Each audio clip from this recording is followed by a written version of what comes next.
So pababa na kami ng Baguio mga ka-chill ride, kaya yung daan dito is puro pababa na. Solid ang experience dito sa Baguio.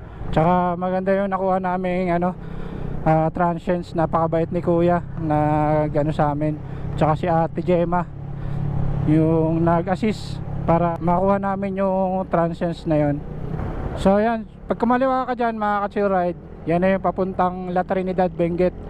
Yan yung papuntang Strawberry Farm.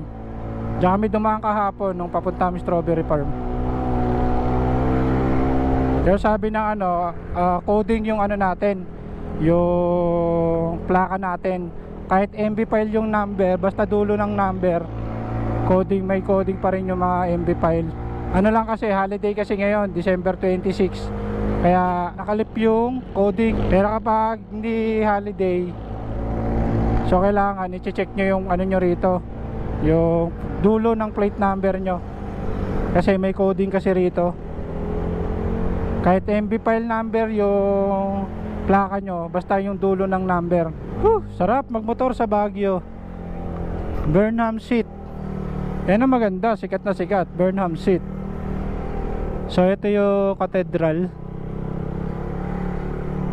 Baguio Cathedral. Grabe, sarap magmotor dito sa Baguio mga ka-chill ride. Inikot namin tong Baguio. Lapit na tayo sa Cannon Road eh. Pero yung Lions Head 7 kilometers. Yung papasok ng Cannon Road, malapit na tayo, mga 3 kilometers. Maganda sa inoccupy namin na transients, malapit lang sa mga destination. Yung Igorot Stone nasa 2 kilometers lang. Yung Burnham Park nasa 3 kilometers. Yung Strawberry Farm nasa 10 kilometers. Medyo malayo-layo kasi yun, La Trinidad na. Apat yung magkakalapit lang. Ang pinakamas magkakalapit talaga yung The Mansion, Wright Park at saka Botanical Garden. Yung Mines View nasa 2 kilometers pa mula dun sa The Mansion. Pero kung nagko-commute kayo na talaga, kahit lakarin na lang, kasi masarap naman maglakad dito kasi malamig. Kahit sobrang init dito, napakalamig pa rin mga ka-chill ride. So dito na tayo mahal, papasok na tayo ng Cannon Road. So tingnan nyo mga ka-chill ride, yan tulad niyang police, di ba? Yan, nakakatawa police yung mga nag-enforce dito.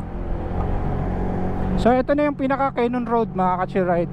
So ito na yung papunta ng Lions Head. So hindi na hassle dito mga ka-chill pag pababa na, kasi pag galing ka ng Lions Head, pataas siya kasi paakyat ka ng Baguio. Kung mapapansin nyo, pababa siya. Ayan pababa. Dito matatanaw mo na dito yung Lions Head banda rito. Pag sa Cannon Road nyo, patag lang naman.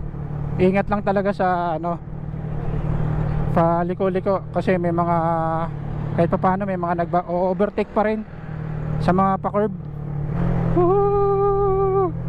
Ang taas dito pababa kami.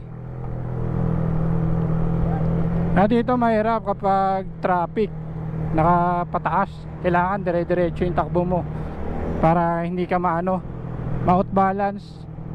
Kasi pag nahinto ka sa patarik, mahirap. Pero masayang experience dahil nagpasko kami rito sa Baguio. Sobrang lamig, talagang ramdam mo yung lamig ng Pasko. Yung mga pagkain namin na natira, hindi na namin nire-rep dahil nape-preserve na siya sa sobrang lamig. Sa mga commuters naman, ilan lang kayo, mga 6 kayo, ganyan. Tapos marunong naman kayo magmotor, meron naman ditong nire-rent na motor. 500 ang rent dito. Maghapon na yon.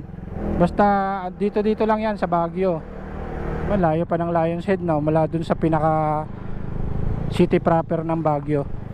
Nasa pa kasi ito nasa 4 to 5 kilometers mula dun sa city proper ng Baguio hanggang dito sa Lions Head.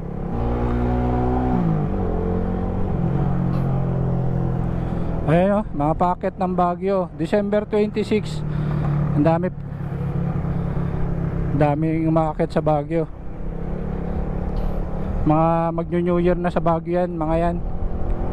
mga umaakit ngayon.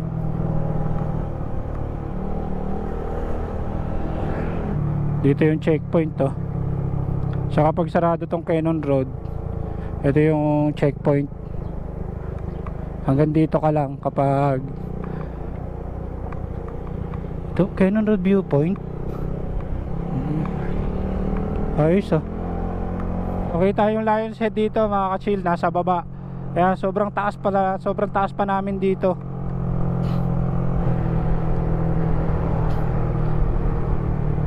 Dito muna tayo.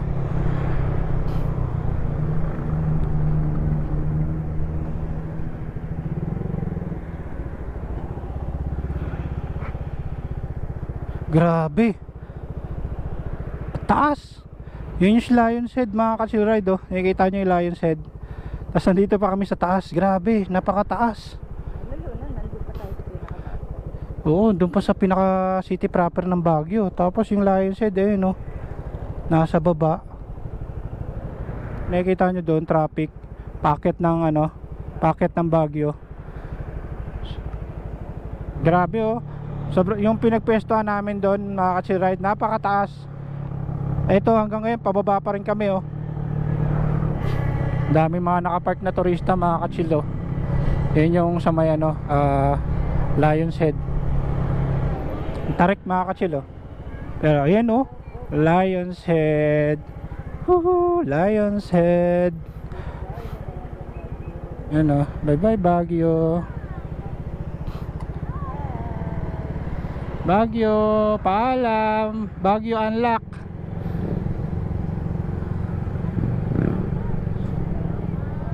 Dati pangarap ko lang makita tong Lion's Head. Grabe, bata pa ako, pangarap ko makita ito sa pagtanda ko pala ito makikita. Grabe.